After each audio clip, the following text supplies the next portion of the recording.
ధ్యానించుటకు మన సంఘం నుంచి కొంతమంది మన మధ్యకు వస్తున్నారు. వీటిలో మొదటి సిలువలో పలికిన మొదటి మాట, యేసు తండ్రి మీరేమి చేయుచున్నారో వీరు ఎరుగరు కనుక వీరిని క్షమించుము అని లూకాసు వార్త 23:34 చెప్పినట్లుగా మొదటి మాటను మిరపనూరి స్వాతి గారు గమనించాలి. రెండవ మాట లూకాసు వార్త 23:43 నేడు నీవు నాతో కూడా పరదేశంలో ఉండు అని నిశ్చయముగా నీతో చెప్పుచున్నాను అని ఈ మాటను, రెండవ మాటను మిరపనూరి ప్రియాంక గారు సిద్ధంగా ఉండాలి. ఇక సిలువలో పలికిన మూడవ మాట యోహాను సువార్త 19:26 అమ్మ ఇదిగో నీ కుమారుడు. ఈ మూడవ మాటను బంక కృష్ణగారు గారు సిద్ధంగా ఉండాలి. నాలుగవ మాటగా మత్తయి సువార్త 27:46 నా దేవా నా దేవా నన్ను ఎందుకు చేయి విడిచితివి. ఈ నాలుగో మాటను చెప్పడానికి మేకల రాజశేఖర్ గారు సిద్ధంగా ఉండాలి. ఐదవ మాట నేను తప్పికొనుచున్నానెనను బంకా ఝాన్సీ గారు సిద్ధంగా ఉండాలి. ఆరవ మాట సమాప్తమైనది సంఖ్యపు మురళి గారు సిద్ధంగా ఉండాలి. ఏడవ మాట తండ్రి నీ చేతికి నా ఆత్మ అప్పగించుకొంచున్నానని కంచెల గోపాల్ గారు సిద్ధంగా ఉండాలి. ఇప్పుడు శిలువలో పలికిన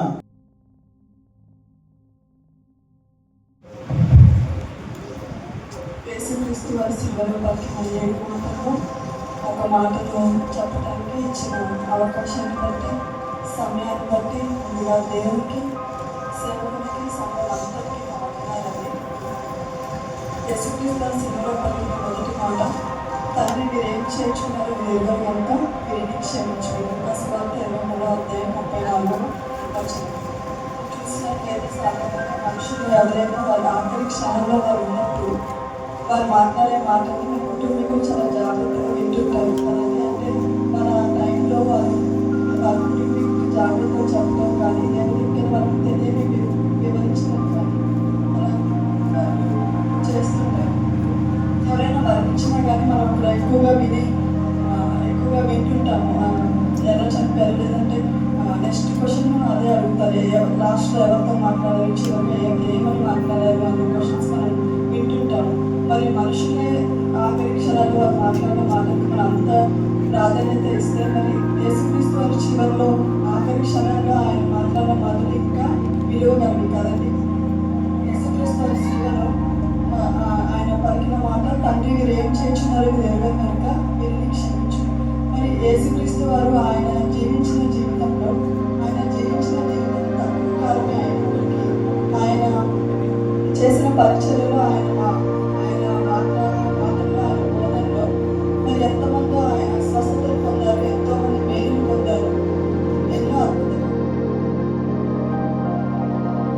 ఈ సమయం ఇచ్చిన దేవాలయ దేవునికి సంఘానికి కూడి వచ్చిన మీ అందరికీ దేవుడు నామం పేరిట వందనాలండి. యేసుక్రీస్తు ప్రభువారు శిలువలో పలికిన 7 మాటల్లో 2వ మాటగా మనం చదువుకుందాం. లూకాసు సువార్త 23:43 అందుకు ఆయన వానితో నేడు నీవు నాతో కూడా పరదేశంలో ఉండువని నిశ్చయముగా నీతో చెప్పుచున్నానని అనేది. దేవుడు ఎవరితో మాట్లాడుతున్నాడండి? దేవుడితో ఎవరి గురించి మాట్లాడుతున్నాడు? దొంగ గురించి దేవుడు మాట్లాడుతున్నాడు. ఏమంటున్నాడు? నేడు నీవు నాతో కూడా పరదేశంలో దేవుడు పరదేశంకి వెళ్తాడని దేవుడికి తెలుసు. అదేవిధంగా దొంగ కూడా రక్షించబడాలి అనే దొంగలో ఉన్న పశ్చాత్తాపము, విశ్వాసము కలిగిన దొంగ అని తెలిసి దొంగని కూడా తనతో పాటు పరదేశంలో ఉంచుతామని నిశ్చయంగా దేవుడు ఆ దొంగతో చెప్తున్నాడు. 39 చూస్తే లూకాసు వార్త 39 వేలాడబడిన ఆ నేరస్తుల్లో 2 దొంగల మధ్య దేవుణ్ణి సిలువ వేశారు. ఆ 2 దొంగలు ఎవరండి? బందిపోటు దొంగలు. వారు చేసిన దొంగలు అధికము, పాపములు కూడా అధికములై ఉన్నప్పటికీ మన దేవుడు ఏ పాపములో చెయ్యని లేదు. కానీ దేవుడిని ఏం చేశారండి? 2 పాపములు చేసిన వారి మధ్యలో సిలువ వేశారు. దేవుడు యెషయా గ్రంథంలో అన్నారు కదండి, తిరుగుబాటు చేసిన వారిని గురించి విజ్ఞాపన చేయము. చదువుకుందా యెషయా గ్రంథం 53:12 కావున చివరి వచ్చిన అతిక్రమము చేయవాళ్ళు ఎంచబడిన వాడాయను అనేకుల పాపమును భరించుచు తిరుగుబాటు చేసిన వారిని గూర్చి విజ్ఞాపన చేసెను. ఆయన మనం ఏం చేసామండి? సిలువకు కొట్టబడే విధంగా మన పాపములు మనము చేసాము. మన దేవుడు ఎవరి నిమిత్తమే పాపములు సిలువలో వేయబడ్డాడండి? మన పాపముల నిమిత్తమై, మన అపరాధముల నిమిత్తమై, మనం చేసిన వాటి నిమిత్తమే దేవుడు సిలువలో వేయబడ్డాడు. కానీ దేవుడు ఒక్క పాపం సేవకుడికి ప్రైజ్ లార్డ్. మూడవ మాట యోహాను సువార్త 19:25. ఆయన తల్లియు సహోదరుల కోప భార్య అయిన మరియా, మగ్దలేని మరియా యేసు శిలువ వద్ద నిల్చొని, యేసు తన తల్లిని తన ప్రేమించి శిష్యుల దగ్గరకు నిల్చొని చూసి, అమ్మా ఇదిగో నీ కుమారుని అని తల్లి తన తల్లితో చెప్పాను. తర్వాత ఆ శిష్యుడు చూచి, ఇదిగో నీ తల్లి అని చెప్పాను. ఈ గడియ నుండి ఆ శిష్యుడు ఆమె తన ఇంటికి చేర్చుకున్నాడు. మూడో మాట, అమ్మా ఇదిగో నీ కుమారుని అని శిష్యుడితో, ఇదిగో నీ తల్లి అని చెప్పిన ఆ తల్లి ప్రేమకు, తల్లి అంటే అర్థం ఏంటంటే, తల్లిలో 3 రకాలుగా పిలుస్తారు. తల్లి అంటే అమ్మ, మదర్. గ్రీక్ భాషలో అయితే కేనయ్య అని అర్థమని చెబుతున్నారు. ఈ మూడో మాట తెలియజేసింది ఏంటంటే కుటుంబ బాధ్యత, ఫ్యామిలీ రెస్పాన్సిబిలిటీ. సెలవుపై భయంకరమైన మరణం పొందుతున్నా కానీ తన తల్లి ప్రేమను యేసయ్య ఎప్పటికీ మర్చిపోలేదు.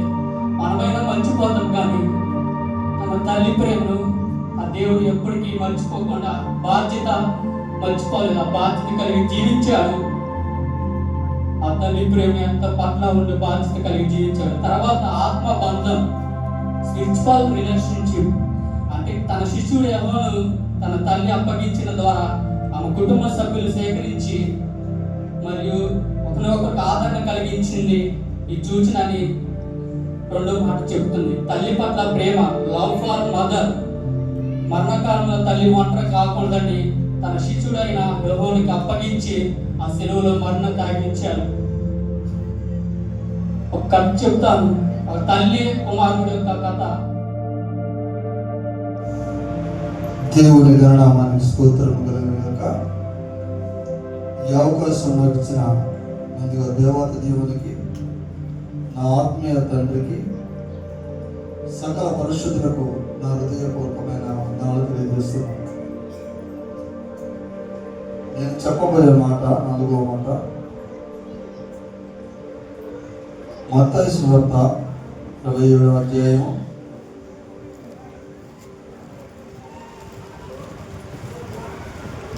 45వ వచనం. మీ అందరికీ తెలిసిన మాటే కాబట్టి దేవా నా చెయ్యి ముందుగా దేవా నా చెయ్యి ఎందుకు విడిచావన్న దాని వెనకాల ఒక చరిత్రను మనం తెలుసుకున్నాం. అసలు దేవుడి మాట ఎందుకు అనాల్సి వచ్చింది, దేవుడు అసలు ఆ శిలువలో బలి ఎందుకు అవ్వాల్సి వచ్చింది అనేది తెలుసుకున్నాం. ఆది కాలంలోనే దేవాతి దేవుడు చిన్న ఒక ప్రపంచాన్ని సృష్టించుకున్న తర్వాత ఒక అందమైన ఒక చిన్న తోటను సృష్టించుకొని దాన్ని చూస్తుండగా ఆ తోటను చూసుకోవడానికి ఎవరు కావాలి? కావాలి వారు కావాలి. దాన్ని చూసుకోవడానికి ఒక మనిషి. యోహాను సువార్త 19వ అధ్యాయము 28వ అధ్యాయం 28వ వచనం చదువుకుందాం. అటు తర్వాత సమస్తమును అప్పటికి సమాప్తమైనదని యేసు ఎరిగి, లేఖనము నెరవేరినట్లు నేను తప్పికొనుచున్నానని. చాలా లేఖనము నెరవేరినట్లు నేను తప్పికొనుచున్నాను. ఏ తప్పికొన్నాడు ఆయన? శిలువలోని. ఈ మాట 720 సంవత్సరాల క్రితమే దేవుడు దావీదు గారితో మాట్లాడినట్టుగా బైబిల్ లేఖనాలు సెలవిస్తున్నాడు. ఒకసారి కీర్తన గ్రంథము 69:21 చదువుతామా? 69:21 కీర్తన 69:21 నా హృదయము నీ యందు ఆనందించును, నా ప్రాణము నీ యందు సంతోషించును. చదువుదాం.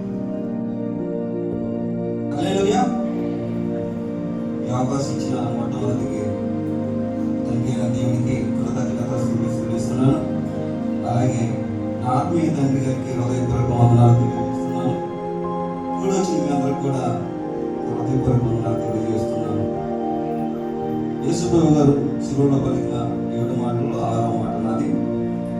చిన్న కథ చెప్పి నేను ఒక సమయం పొందగాను. చూడండి, యోహాను సువార్త 19వ అధ్యాయము 30వ వచనం చదువుకుందాం.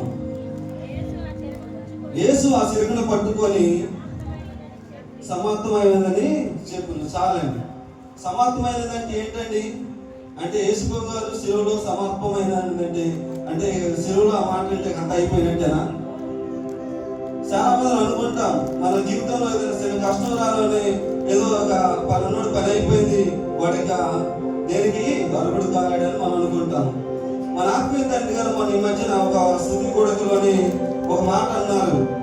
సుందరం గారు అనుకుంటా, సుందరం గారి ఇంటి దగ్గర సుందరం అన్న పని నేను సుందరం అన్న కాలు తీసేస్తారని నేను అనుకున్నాను అని ఆ మాట ఆ రోజు వాక్యం చెప్పినప్పుడు ఆ వాక్యం నాలో చాలా స్ఫూర్తినిచ్చింది. ఆ రోజు ఆత్మీయ తండ్రి గారు చెప్పినప్పుడు ఎందుకు నేను ఈ మాట చెబుతున్నానంటే, యేసుప్రభు గారు శిలువలో సమర్పమైనది అంటే శిలువలో మన కోసం ఎందుకు వచ్చాడు దాని విషయం మనం 4 విషయాలు గమనించుకుంటే, ముఖ్యంగా 4 విషయాలు నేను త్వరగా ముగిస్తాను. మొట్టమొదటిగా యేసుప్రభు గారు ఈ భూమి మీదకి ఎందుకు వచ్చారంటే తండ్రి చిత్తాన్ని నెరవేర్చడానికి వచ్చాడు. తండ్రి చిత్తాన్ని ఎందుకు నెరవేర్చడానికి వచ్చారంటే, ఈ మానవాళి మొత్తం కూడా పాపంతో నిండిపోయి ఉంది. మనుషులు అనే వాళ్ళు ఆయన వచ్చి కనుక ఈ తండ్రి చిత్తాన్ని నెరవేర్చకపోతే మనకి ఆయన శిలువలో మరణించే శిక్ష మనం మరణించాలి. కాబట్టి తండ్రి అయిన దేవుడు తండ్రి చిత్తాన్ని నెరవేర్చడానికి ఈ భూమి మీద వచ్చారు. మీరు చూసినట్టయితే ఆదికాండం మొదలుకొని మలాకి గ్రంథం కూడా ఈ యొక్క ధర్మశాస్త్రం అనేది మనకు కనపడుతూ ఉంటుంది. ఈ యొక్క ధర్మశాస్త్రం ఏం చేస్తుందంటే, పాపాన్ని పోగొట్టుకోవడానికి ఆ సంవత్సరం మట్టుకి మనం బలులు ఇచ్చుకుంటా, మనం ఏదో పూజలు చేసుకుంటా, దేవునికి అర్పణలు ఇచ్చుకుంటా, దాన ధర్మాలు చేసుకుంటా మనం జీవిస్తుంటా. కానీ నిజమైన రక్షణ, నిజమైన విశ్వాసం అనేది మనకి ఎప్పుడు కూడా ఆ యొక్క ధర్మశాస్త్రంలో కలగదు. అందుకని యేసు క్రీస్తు ఏమంటారంటే, మరి చూడండి ఒక మాట చెబుతాను.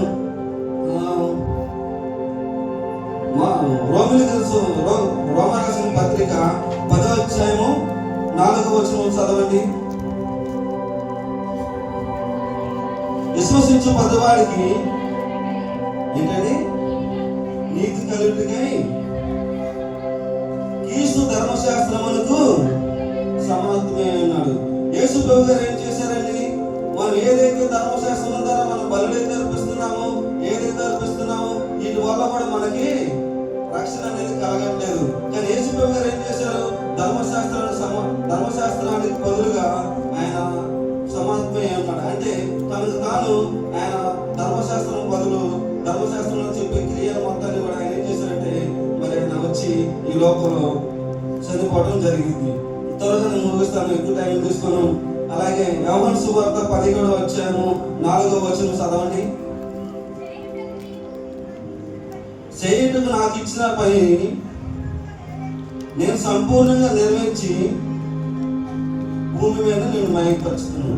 అంటే యేసు ప్రభు గారు ఎందుకు వచ్చారండి భూమి మీదకి? తండ్రి ఏదైతే చెప్పాడో ఈ లోకానికి ఎందుకు రావాలి?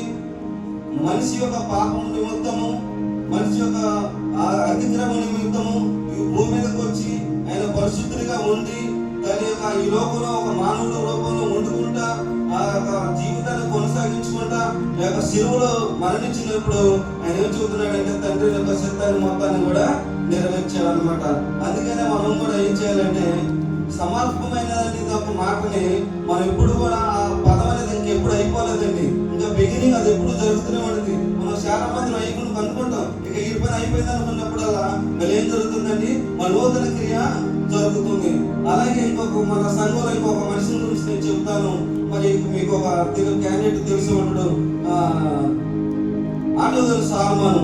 మరి ఒక సంవత్సరం క్రితం ఇప్పుడు యాక్సిడెంట్ అయినప్పుడు చాలా మంది నన్ను అనుకున్నారు, మరి యొక్క ఐసీలో ఉన్నప్పుడు యొక్క సాల్మాన్ పని అయిపోయింది, ఇక ఆయన బతకుడు తిరిగి రావడానుకున్నప్పుడు మన సంఘం మొత్తం కూడా ప్రార్థన చేసి, ప్రభువా మరి యొక్క సాల్మాన్ని మరి బతికించండి, రక్షించండి, ఆయన స్వస్థపరచినప్పుడు దేవుడు ఆ ప్రార్థనని ఆయన అయిపోయిన కొంత సమర్థమైపోయిన జీవితాన్ని కానీ ఆయన ఏం చేశాడు?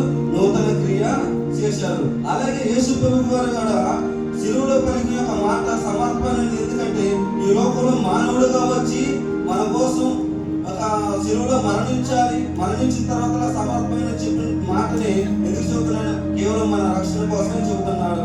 మన రక్షణ కానీ దీనికోసం చెప్పి ఆయన ఒక మాటని పలకడం జరిగింది అనమాట. అందుకనే ఎప్పుడు కూడా మనం యొక్క శిలువలో పలికిన మాటలు కూడా మనం ఎప్పుడు కూడా మరి నాకైతే ఎక్కువ మరి వాక్యం పెద్దగా నాకు చెప్పడం రాదు. మరి మొట్టమొదటిగా నేను వాక్యం చెబుదాం అనుకున్నప్పుడు నా ఆత్మీయ తండ్రి గారిని అడిగినప్పుడు నేను మొట్టమొదటిగా నా 2 నిమిషాలు చెబుతాను, లేదు తర్వాత 5 నిమిషాలు చెబుతాను, మా తర్వాత 10 నిమిషాలు చెబుతున్నాను. ఏదైనా ఈ యొక్క మాటలో తప్పులు ఉంటే అది మన్నించండి. అలాగే నా ఆత్మీయ తండ్రి గారు కూడా ఈ మాటలో తప్పులు ఉంటే మన్నించాలని కోరుకుంటూ సెలవు తీసుకుంటున్నాను. శిలువలో యేసు ప్రభు వారు పలికిన మాట 7వ మాట, తండ్రి నీ చేతికి నన్ను అప్పగించుకుంటున్నాను, నా ఆత్మ అప్పగించుకుంటున్నాను. లోకాసు సువార్త 23:46.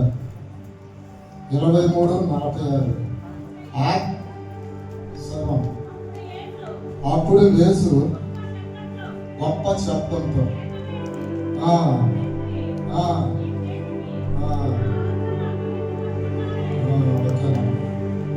తండ్రి ఆత్మ అనేది తండ్రి కుమారులకి మధ్య మాట ఇది.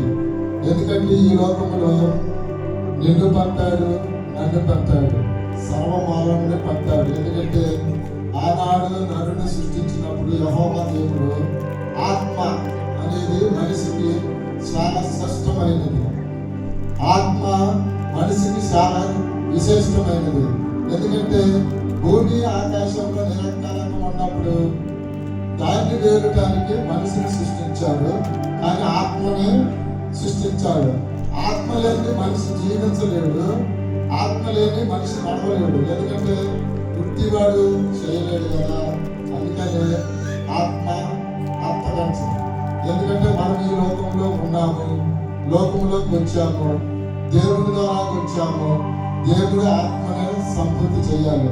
ఎందుకంటే మనం ఏ పని చేసినా దేవుడి పని చేయాలి, దేవుడి ఆత్మలో రక్షించబడాలి. మార్కు సువార్త 1వ అధ్యాయం 14వ వచనం. మార్కు సువార్త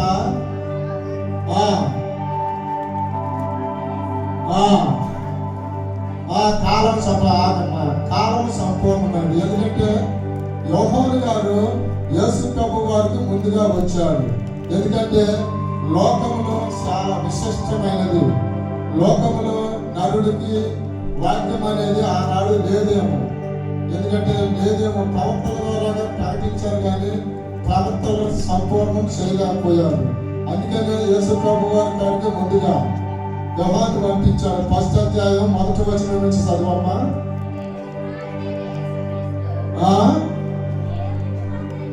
దేవుడి కుమారుడైన యేసుక్రీస్తు గురించి సాక్ష్యం